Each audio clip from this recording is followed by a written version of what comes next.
HBO's Veep and True Detective, it's Kevin Dunn!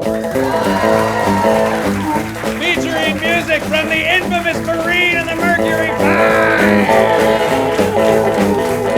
I'm Dan Oster, and I am merely comedy handsome, but your host is actually handsome. Ladies and gentlemen, Julian Clark!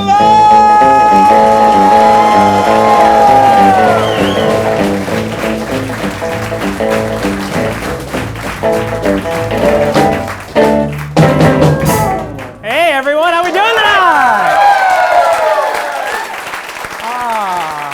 Yeah! Welcome to After Dark with Julian Clark. I'm Julian Clark. About to say After Dark. Lines. Line. Another round of applause to the infamous Marine and the Mercury 5. Yeah. Oh yeah! Good music. Are you guys ready for a good show? We got Kevin Dunn coming on in a little bit. It has been an exciting month here at After Dark. I don't know if anyone heard, but Donald Trump. Guys heard about this guy? Donald Trump was seen eating a pork chop on a stick this week during his visit to the Iowa State Fair. Yeah. When asked what he was doing with that big greasy pig, the pork chop said, "Hey, he has some good ideas." Donald Trump's the pig. And the pork chop was talking. Yeah, exactly. Talking food. That's the real story, Julian. Sesame Street. You guys know Sesame Street? Yeah. Sesame Street will be moving to HBO as part of a new 5-year deal. The creators promise that nothing will change about the popular children's series, except that in the first episode, Cookie Monster will die of an overdose, Big Bird will be framed for it, and at some point, Bert and Ernie will have a hardcore BDSM sex scene with the Counts. A one, a two, a three-way. Thank you, guys. Police were called out to the Hamptons after Madonna's 57th birthday party got too loud. Madonna just turned 57.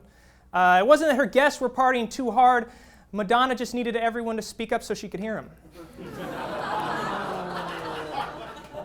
That's cold, Jay. Yeah, it's too much. As you guys know, After Dark is a fairly new show, so we wanted to switch things up and do things a little differently tonight. And that's why this evening's episode has an open submission policy. I'm not sure that's going to last very long, Julian. My nephew, Patrick, found out about this. Oh, he did, huh? And he decided to write some jokes for the show. Well, how old is Patrick? He's 5 years old. You know he's a little young to be writing jokes for this show? I mean, I'm just reading his jokes. They're harmless. Well, we're sponsored by a brewery. Yeah, but I'm not inviting him to the after party. I'm just reading his jokes. Okay, well, I'm just saying. Don't crush his dreams, Dan. Well, maybe he should dream bigger. That was too harsh. I'm sorry. You guys want to hear the first joke? Yeah. Yes! What did the ghosts say when they heard about Jon Stewart retiring? What? Nothing. They just booed. He's 5 years old. Solid. That's solid. They're good jokes. That's what ghosts do. Exactly. What's made of wood and is really nice and hard? Oh, whoa, Julian. The fantastic floor. That makes sense. He's pretty good at this. He is. He's not that bad. What do you call it when a leprechaun takes a piss? Whoa, Julian, no. A come wee. Oh, I like that one. Absolutely. Wow, that's great. That's great. He actually wrote Takes a Piss. I huh? punched that joke. Okay. Okay, I got another one. Okay, and this is actually really good. What is salty and orange and about this big? Oh, Patrick, that's easy. Donald Trump's cock. Hey.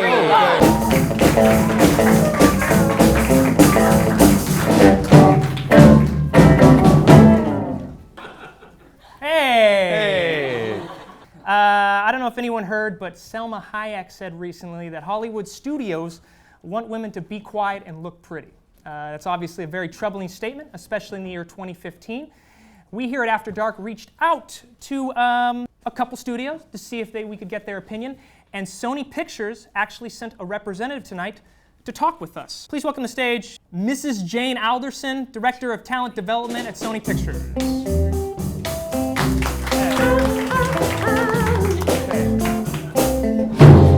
Thank you for having me, sir. You can call me Julian. Oh, A married woman addressing a single man by his first name? You are a comedian, Julian. Okay. Oh, I made you a ham sandwich backstage. Thank you. You know, you're looking a little tense. How about a nice back massage? Or perhaps you'd like a little nightcap with your evening paper? Evening paper. Or perhaps you want to talk about your political views while I nod approvingly and dream about making pies. Jane, I'd actually like to get to the interview if that's all right. Oh, of course. A man never has to ask a woman twice, is what I say. Okay, thanks. Jane, so how does Sony Pictures feel about the comments Selma Hayek made? I mean, do studios really want women to play a secondary role in entertainment? The gentlemen at Sony feel that women have the right to play prominent roles in all talkies. Why, what would a sitcom be without the doting mother or the old barren school teacher? Or even the young maiden who can't fathom life without a working strong man. I think that's the point. Women are always being given those roles. And what's wrong with that? Well, shouldn't women be allowed to play other roles? Of course, like secretaries. Okay. I'm just spitballing here, but what if I was to cast a woman as, say, president?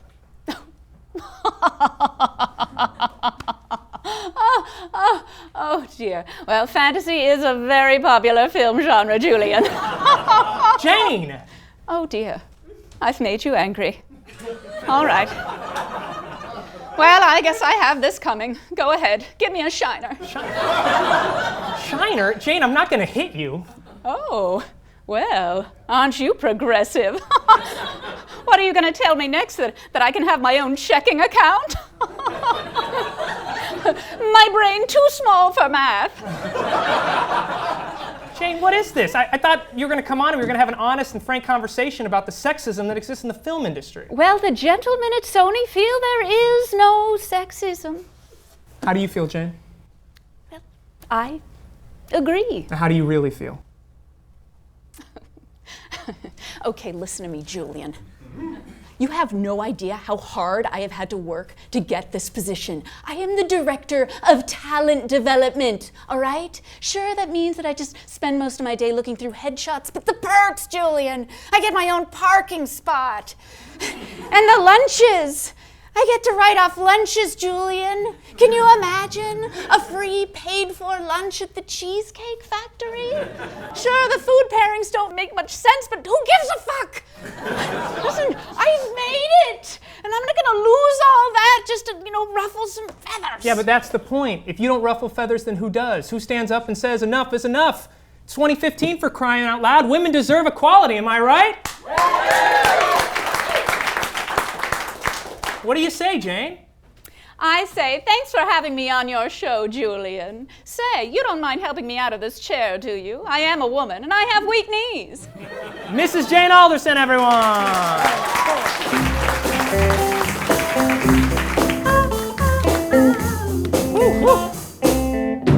After an interview like that, a guy could really use a cigarette. Oh, Julian, I didn't know you smoked. I don't, but I wish I was cool enough to. No, Julian, take it from me, don't start, all right? You have one cigarette, the next thing you know, you're drinking whiskey sours in your car by the playground, the kids are making fun of you. Dan!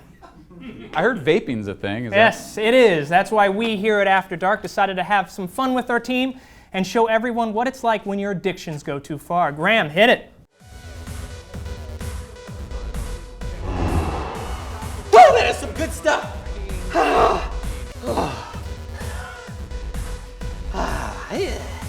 All right, guys, last call, one more vape, then everybody's got to go. Last call, it's only 120. You gotta close in 10 minutes. Yeah. Do you have a cranberry flavor I could try? No.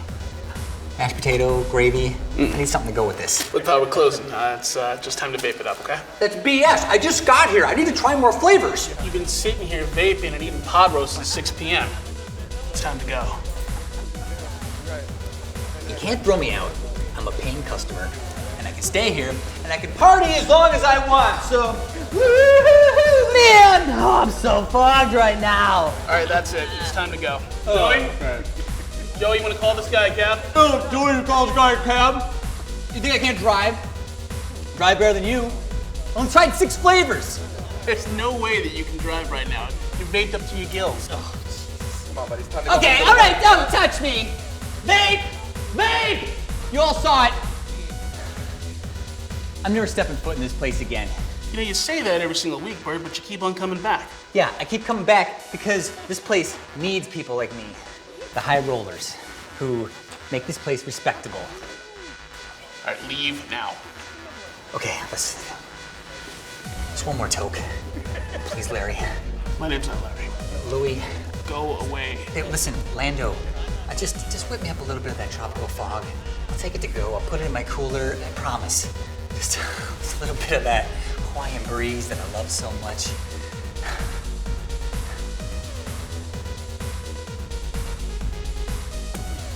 Come on! I didn't even try fresh linen yet! Or pumpkin spice! Just, come on! Okay! Okay! I need it!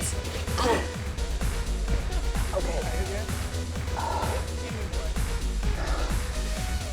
All right. I see where this is going. Let me stick around. I'll vape your dick. That's it. Okay, all right. I was kidding. I promise. Okay. Please, I was just kidding. Just one more. Like, I can't go home. My wife kicked me out when I burnt my face on the steamer. I have nowhere to go. Please, don't throw me out. No, you can't do this to me. Come on, no, I can't. Do you or someone you love have a problem with vaping? Vapor addiction is real, and there are people who can help. Call 1-800-END-VAPE today. You are not alone. I'm so alone.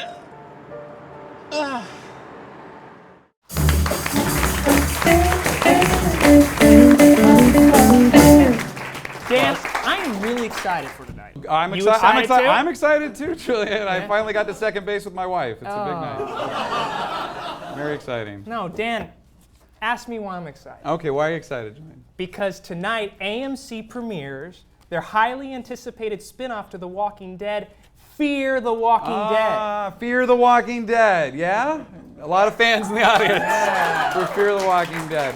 Well, I'm excited too, Julian, but I gotta say, don't you think that AMC's kind of reusing old ideas a lot here? Yeah, I agree, which is why we have a new segment on our show called Fear the Walking Dead Spin-Offs, where we here at After Dark will show you maybe some of the spin-offs that are going to be coming up next. Freaks, spin-offs, TV, zombies. Yeah. Very nice.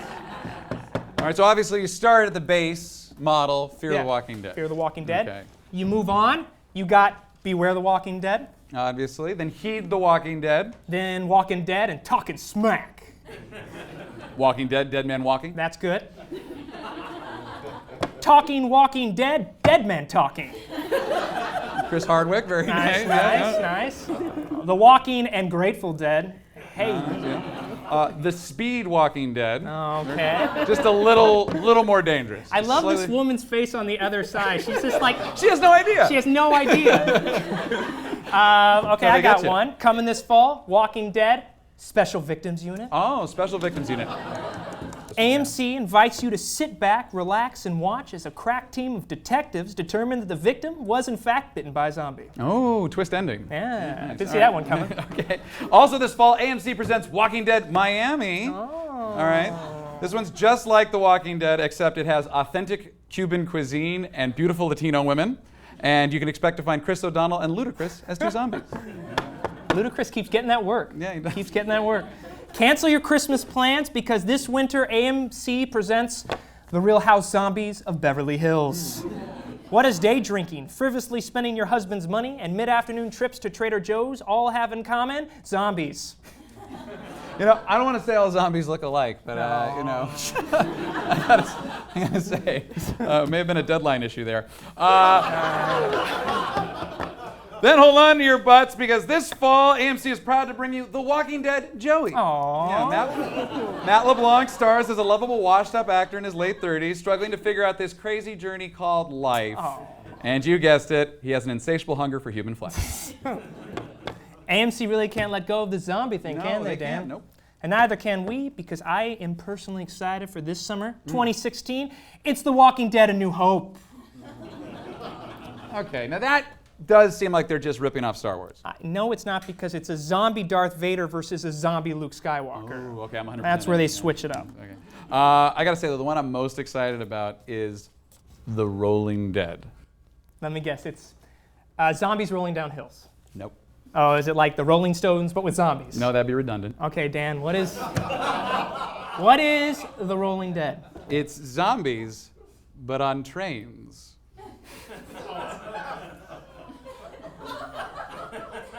That sketch really petered out. Sure did, Julian. Sometimes the writers don't put an ending on the sketch, but I like to do it to teach them a lesson. Yeah. Make sure to check out Fear the Walking Dead on AMC. Oh, what the hell? Why are we promoting it? They don't sponsor us. Sneak peeks, spin-offs, TV, zombies. For those people who are watching at home from the comfort of their computer wearing their sweatpants, you too can join in the fun. Just tweet us at After Dark Clark using the hashtag Walking Dead Spinoffs, and you could maybe win a prize. I don't know. Free tickets to the show, free merch, or maybe the opportunity to watch Dan and I go shopping for hummus. You may bring one guest. There's so many selections. It's now time to bring out our guests, and I am actually very excited about this guy. He is on what I consider to be one of the best television shows I have ever seen, and I think it is one of the best television shows on the air right now. From HBO's Emmy and Golden Globe award-winning show Veep, it's Kevin Dunn. I believe we have a clip. Good morning. How do you make two perfectly pleasant words so irritating? And here he is, the man who can't take a leak without pulling his balls. Bring me my cerise-colored binder, Jonah. Cerise? Yes, sir. VP's base visit today. Secretary of Defense Maddox is living up to his name. He's mad as an ox. I'm sure I can break up any cat fights when I get there. The Veep's more concerned with the hostage situation. Yeah, I was talking to POTUS last night. He had a pro-strike hawk boner the size of Jonah, and then you talked to him about it this morning, and he's suddenly totally against the operation. All I do is provide POTUS with the polls, cold numbers. God, I hate numbers. I mean, there's cultures that don't even have any numbers, and they do just fine. Well, Ben, it seems like you're ill-suited for your job and you should resign. Ben's breakdown aside, the VP feels we need a quick military strike here. Yeah, precise and surgical, like your lobotomy, Ken. Ladies and gentlemen, Kevin Dunn!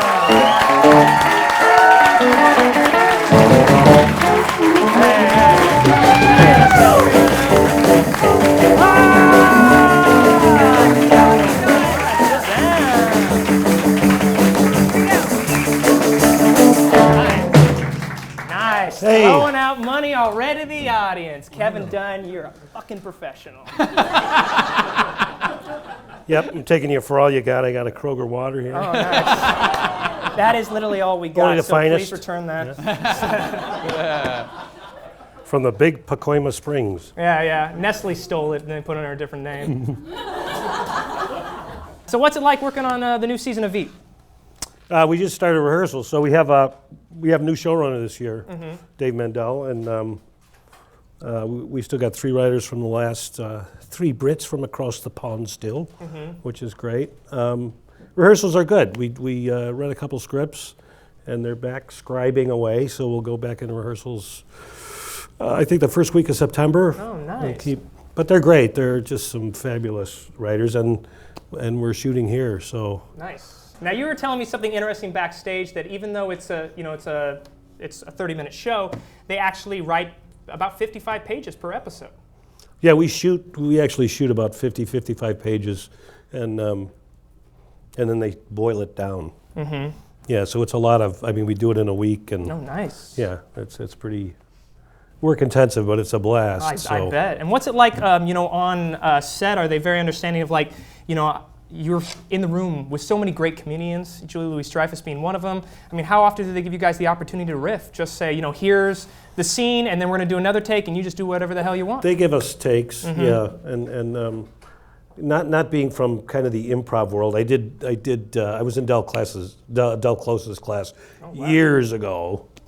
Before he turned into a skull. Del. Until he wanted to. Was that your Del Close impression? Yeah, kind of.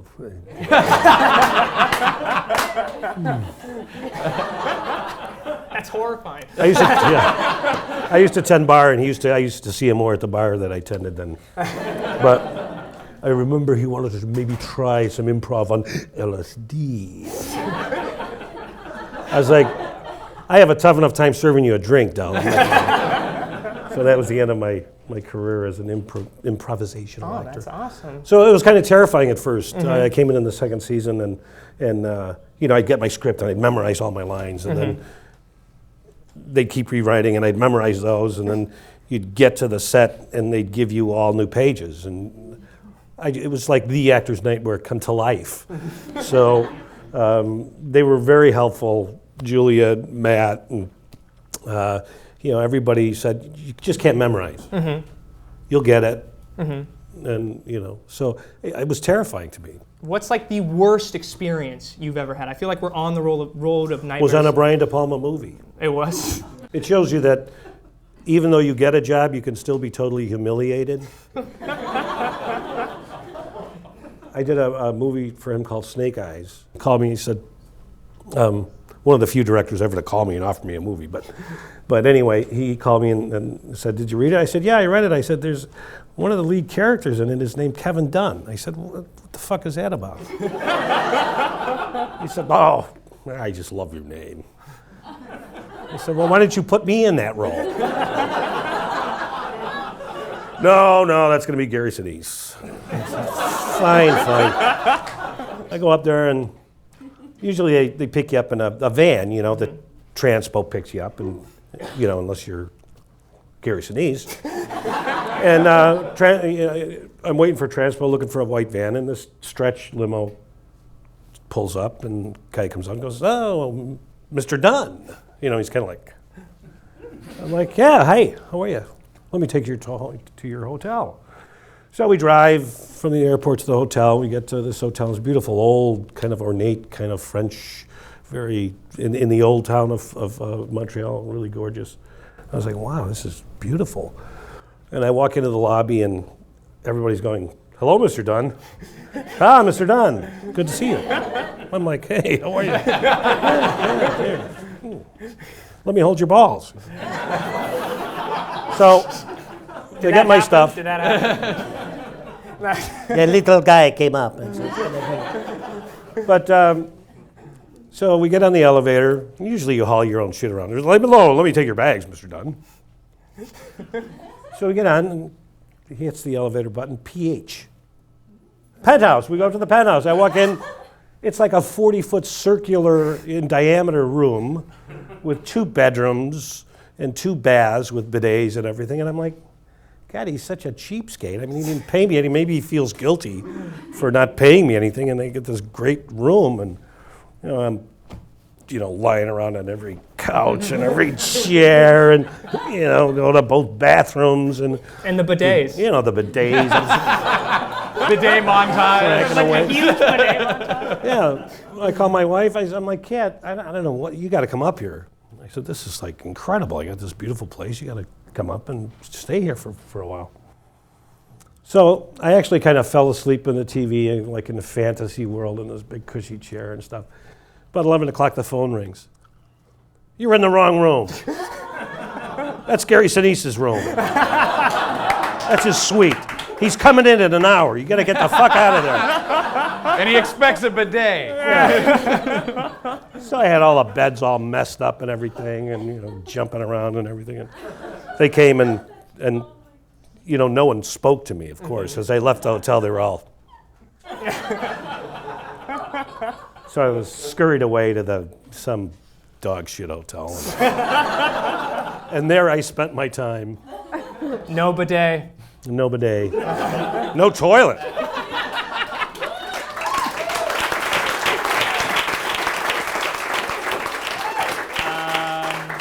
I have to say that Veep is one of the best shows. As a comedian, I think like you and everyone else on that show are incredible.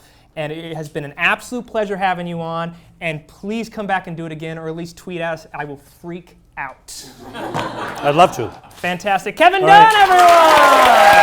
Thank you so much. Thank you so much. Thank you for watching After Dark with Julian Clark. Thank you to Golden Road Brewing, Second City Hollywood. Catch us live on our next show, September 20th. In the meantime, subscribe to our channel. Follow us on Instagram, Facebook, Twitter, After Dark Clark. Thank you so much for coming out to our show. Have a good night.